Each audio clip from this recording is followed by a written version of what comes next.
रही मन ओछे नरन सो बैर भली न प्रीत। रही मन ओछे नरन सो बैर भली न प्रीत। काटे चाटे स्वान के दो भांति विपरीत।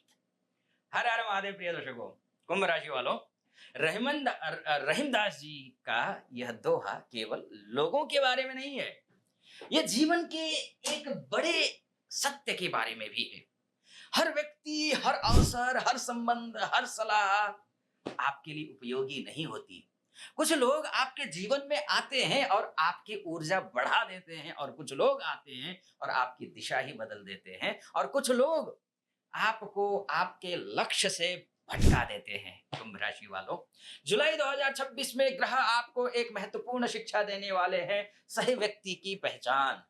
और सबसे महत्वपूर्ण बात यह है, सबसे महत्वपूर्ण सही निर्णय ही पहचान है।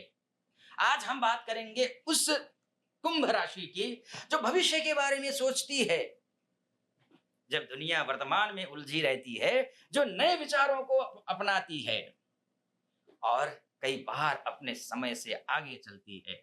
जी हाँ, आज हम बात करेंगे कुंभ राशि की। और क्या जुलाई 2026 में करियर आगे बढ़ेगा, क्या धन लाभ होगा, क्या भाग्य साथ देगा, क्या कोई नया अवसर आएगा, या कोई और ऐसा निर्णय लेना पड़ेगा जो आने वाले वर्षों को प्रभावित करेगा। इन्हीं सभी विषयों पर आज हम विस्तार से चर्चा करेंगे। कुंभ राशि, एक उससे पहले एक आपसे निवेदन करूंगा, वो ये, शुभ समय पर शुभ कार्य कर लेना ही बुद्धिमानी होती है। इसलिए अगर आपने अभी तक मेरे इस चैनल को फॉलो नहीं किया है, सब्सक्राइब नहीं किया है, तो फटाफट कर लीजिए। वीडियो को लाइक कीजिए, शेयर कीजिए और कमेंट बॉक्स में लिखिए कि कैसा लग रहा है वीडियो और क्या कहना चाहते हैं आप। इसके साथ में हर हर महादेव भी अवश्य लिखना है। अब बात करते हैं जुलाई 2026 के ग्रहों की, और सबसे पहले बात करेंगे आपके राशिश शनि की बात करेंगे। अब शनि, अब सोच रहे होंगे शनि तो बड़े दिनों से यहीं बैठे हुए हैं, क्या ही अलग बात होगी, और यहीं बैठे रहेंगे वो तो वो 3 जून 2027 तक, तो क्या। लेकिन महत्वपूर्ण ये है कि आपकी राशि से षष्ठ द्वितीय स्थ है, कुंभ राशि में है, धन का भाव है, ये व्यववाणी का भाव है, वो परिवार का भाव है। और 27 जुलाई को शनिदेव वक्री हो रहे हैं। अब इसका अर्थ क्या है ये समझ लीजिए आप। इसलिए बोल रहा था ना मैं, वो तो इतने अभी तो 1 साल और है, फिर अभी चर्चा क्यों, इसलिए चर्चा है। जुलाई में धन और परिवार से जुड़े विषय गंभीर हो सकते हैं। आप अपनी आय को लेकर अधिक सोचेंगे, बचत को लेकर के सोचेंगे, भविष्य की सुरक्षा को लेकर के सोचेंगे। और कुछ लोग, शनिदेव यहाँ जब वक्री होंगे तो किसी महत्वपूर्ण आर्थिक निर्णय पर विचार कर सकते हैं। आपकी राशिश है, राशिश होकर के यहाँ बैठे हैं, ये बेश भी तो है ना, बेश होकर के धनस्थ हो ना। एक बात समझ लीजिए, खर्चीला भी होता है, बैंक अकाउंट खाली करने वाला भी होता है, क्योंकि ये बेश है। बेश कभी भी त्रिकेश जिस भाव में जाकर के बैठता है, उस भाव को समाप्त कर देता है, उस भाव से जनित फल को समाप्त करता है। तो इस आधार पर बचत करने की कोशिश करनी है आपको दूसरे भाव में। इसलिए जुलाई में वाणी पर भी संयम रखिए, नियंत्रण रखिए, ये भी आपको ध्यान रखना है, आवश्यक है, बहुत आवश्यक है। एक गलत शब्द कहानी बदल देगा, एक अच्छा संबंध खराब कर सकता है, एक गलत गलत शब्द, एक सही शब्द बड़ा अवसर दिला सकता है। अब गुरु की बात कर लेते हैं। अब आप भी सोचेंगे कि गुरु भी तो बैठे हैं आचार्य जी पहले से ही कर्क राशि में ही, पहले से ही मतलब 2 जून से लेकर के आ गए हैं यहाँ।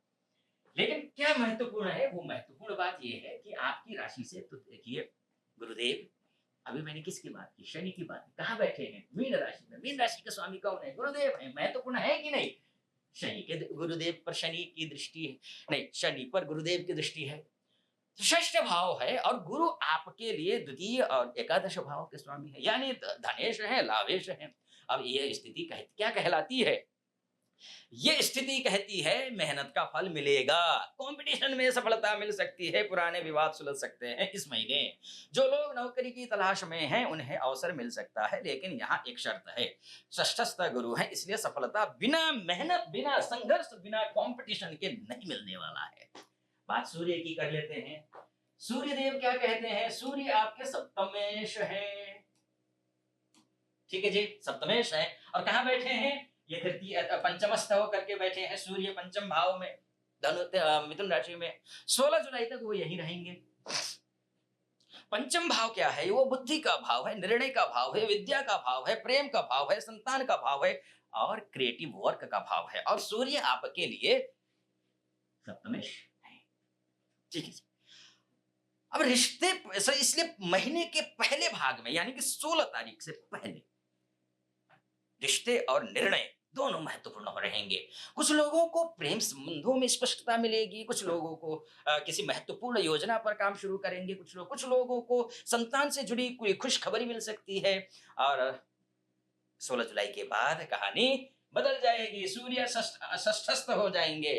षष्ठस्थ सूर्य यानी कि तब ध्यान करियर पर जाएगा, प्रतिस्पर्धा पर जाएगा, कार्यक्षेत्र पर अधिक जाएगा ध्यान।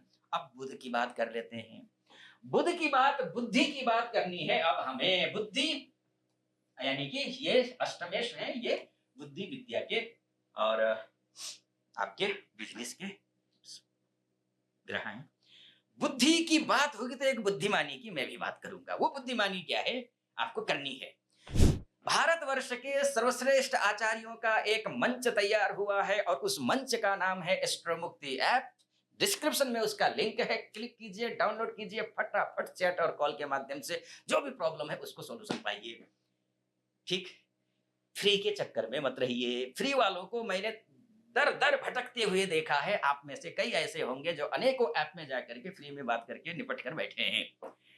फ्री में नहीं, क्वालिटी देखिए, और क्वालिटी में भी कम प्राइस में मिल जाए तो कैसा रहेगा? वही बात है।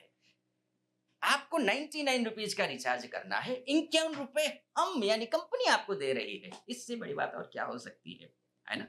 आप कर लीजिए और विद्वान और सॉल्यूशन पाइए, फटाफट कर लीजिए। चलिए आइए। हाँ, और मुझसे भी अगर बात करना है आपको ना, कंसल्टेशन लेना है, देश विदेश में है, कहीं महिला पुरुष कोई भी हो आप, नीचे नंबर है ना, उस नंबर पे कॉल कर सकते हैं।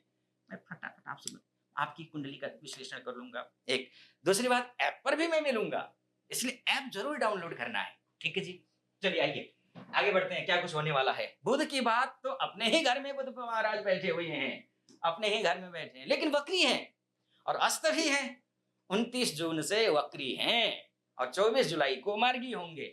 30 जून से अस्त हैं होंगे और 25 जुलाई तक यानी कि 25 दिन ये अस्त रहेंगे। अब इसका अर्थ क्या हुआ? अर्थ ये है कि पुराने निर्णयों की समीक्षा होने वाली है, पुराने प्रेम संबंधों की समीक्षा होने वाली है, पुराने एजुकेशन पढ़ाई लिखाई के बारे में समीक्षा होने वाली है, पुरानी योजनाओं की समीक्षा, कुछ लोगों के लिए पुराने अधूरे कामों की समीक्षा, वापसी होगी। इसलिए मैं स्पष्ट कहूंगा 24 जुलाई तक जल्दबाजी में कोई बड़ा निर्णय मत लीजिए। जल्दी का काम शैतान का। ठीक है जी। विशेष रूप से प्रेम, निवेश और पार्टनरशिप से जुड़े मामलों में ध्यान रखिए। अब बात शुक्र की करते हैं, जो कि आपके बहुत ही महत्वपूर्ण है, बहुत महत्वपूर्ण है शुक्र। ठीक है जी। भाग्येश भी हैं, ये चतुर्सेश सुखेश भी हैं। पूरे महीने ये सिंह राशि में ही रहेंगे, बहुत अच्छी बात है। विवाह का भाव है ये पार्टनरशिप का भाव है, ये पब्लिक इमेज का भाव है, ये शुक्र। इसके लिए सुखेश और भाग्येश। ठीक है। अब भाग्येश का सप्तमस्थ होना बहुत महत्वपूर्ण योग है। ये आपका इसका अर्थ समझते हैं? भाग्य लोगों के माध्यम से आएगा, किसी पार्टनरशिप के माध्यम से आएगा, किसी सलाह के माध्यम से आएगा, किसी नए संपर्क के माध्यम से आएगा। इसलिए जुलाई में सही लोगों की पहचान बहुत महत्वपूर्ण होगी। ध्यान रखिएगा। अब मंगल की बात करते हैं। मंगल भी बहुत आपके करियर के ग्रह हैं, ये बहुत ही अच्छे ग्रह हैं और मंगल सीधा आप ही को देख रहे हैं, आपके मतलब करियर को देख रहे हैं। शानदार है, बहुत बढ़िया है। बस लड़ाई झगड़े से बचे रहिए। पूरा अपनी जो एनर्जी है वो एनर्जी काम पर लगाइए और कमाने पर लगाइए, बस झगड़ना मत, इतना ध्यान रखिए। बाकी अपना ख्याल रखना है और हर हर महादेव कमेंट बॉक्स में लिखना है। सही समय पर आप निर्णय लेना है। सब्सक्राइब, फॉलो, लाइक, शेयर इत्यादि सब कुछ करना है। ठीक है, और ध्यान रखिए अपना। इजाजत दीजिए। हर हर महादेव।